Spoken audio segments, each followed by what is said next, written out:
이번 시간에 배울 내용은 작품 속 말하는 이라는 것에 대해서 배워보도록 하겠습니다. 작품 속에 말하는 이가 무엇인지 이번 시간에 배울 건데, 일단 여기 밑에 있는 학습 목표 한번 보실까요? 작품의 세계가 누구의 눈을 통해서 전달되는지 파악하며 작품을 수용할 수 있다 라고 되어 있습니다. 작품 속에 말하는 이를 간단하게 설명을 한다면 이렇게 볼 수가 있어요. 그림을 그려서 설명을 할게요. 자, 나름 심혈을 기울여서 그려본 그림인데 잘 이해가 되실지 모르겠습니다. 일단 여기에 있는 이 사람은 작가라고 보면 될 것 같습니다. 그 다음에 이 사람은 바로 독자겠죠.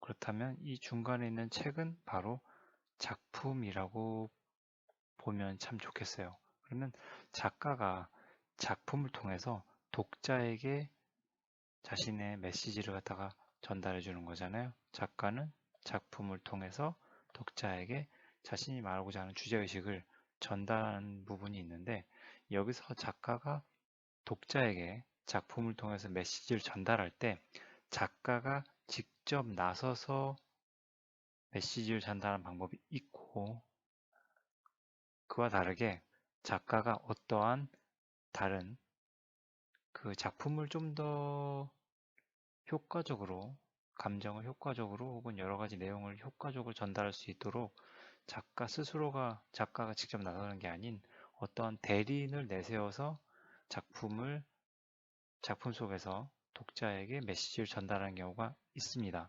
그래서 이런 것을 작품 속에서 말하는 이 혹은 시를 빗대어 말하자면 시적 화자라고 하고, 소설 속에는 서술자가 존재할 텐데, 이걸 좀 더 간단한 그림으로 설명하자면 이렇게 볼 수가 있을 것 같아요. 자, 보통 저는 학생들한테 작품 속에 말하는 일을 설명하기 위해서는 이 그림을 많이 활용을 하는데, 이 사람을 바로 작가라고 보는 겁니다. 그 다음에 이것은 뭐 인형극의 인형이라고 보면 돼요. 일종의 어떤 대리인인데 대신 말해주는 사람인 거죠.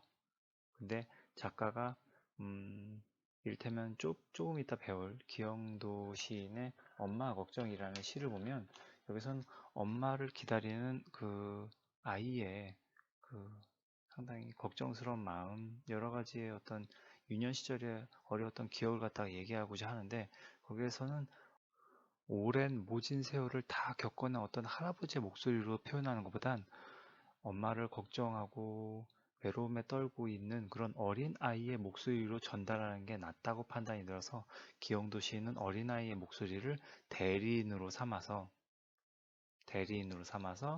전달하고자 했던 의도가 있다고 볼 수가 있겠죠. 그래서 어떤 작품에 어떤 메시지를 전달하느냐에 따라서 다르겠지만, 어쨌든 작가들은 이 작품 속에서는 이러한 목소리를 내는 것이 좋겠다라고 판단하는 측면에 따라서 대리인을 어린아이 혹은 뭐 여자 혹은 남자 이런 식으로 시적 화자 혹은 서술자 속에서 인물을 갖다가 대리인으로 내세우기도 합니다. 자, 그러면 요 밑에 시를 보면 좀 더 이해가 쉬울 겁니다. 잠시만요.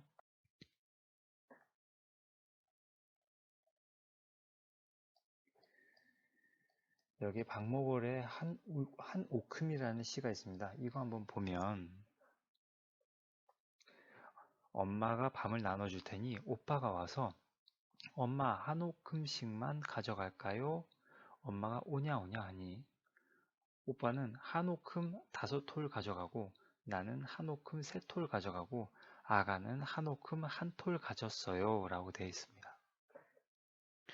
내용을 한번 대충 짐작을 해봅시다. 상황을 보니까 지금 오빠가 있고, 그 다음에 시적 화자인 내가 있고요.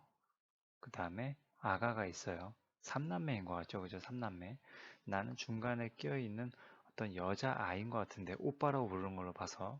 근데 오빠는 손이 크기 때문에 한 오큼, 그러니까 한 움큼 딱 쥐었을 때, 어떤 물건을 쥐었을 때 5톨을 가져가 버리는 거예요.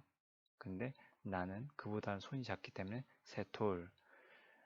내 동생은 더 손이 작기 때문에 한 톨 가져갈 수밖에 없는 이런 귀여운 앙증맞은 모습을 갖다가 박목월 시인은 그려내고 있죠.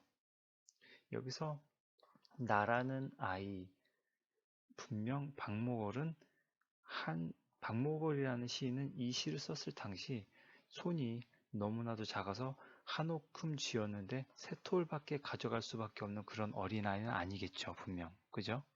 근데 박목월이라는 시인은 이런 앙증맞은 모습을 표현하기 위해서는 이 어린 아이의 목소리를 대리인으로 내세워서 작품을 전달하는 게 낫겠다는 판단이 들어서 작품 속에 말하는 일을 어린 아이로 설정한 것입니다. 이제 이해가 가시죠? 자, 그렇다면 밑에 내용을 한번 보겠습니다. 문학작품에서 작가가 말하는 일을 설정한 이유는 무엇일까? 작가가 말하는 일을 설정하는 이유는 간단합니다. 작품의 주제를 효과적으로 전달하기 위해서입니다.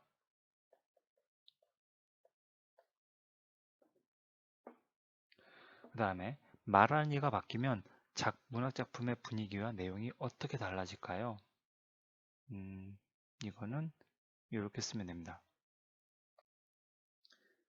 자, 이렇게 말하는 이에 따라 서술 방식이 달라지기 때문에 작품의 분위기가 달라질 수 있으며 라고 했는데 말하는 이에 따라서 서술 방식이 달라진다는 얘기는 다시 말하자면 지금 바로 위에 읽었던 이 한오큼이라는 시를 보면 알 수 있듯이 어린아이가 말할 수 있는 이런 순수한 분위기가 말하는 이가 달라지게 되면은 그러니까 즉 뭐 아저씨 혹은 할머니, 할아버지가 그 말하는 이로 설정이 된다면 분위기가 좀 더 달라질 수가 있겠죠.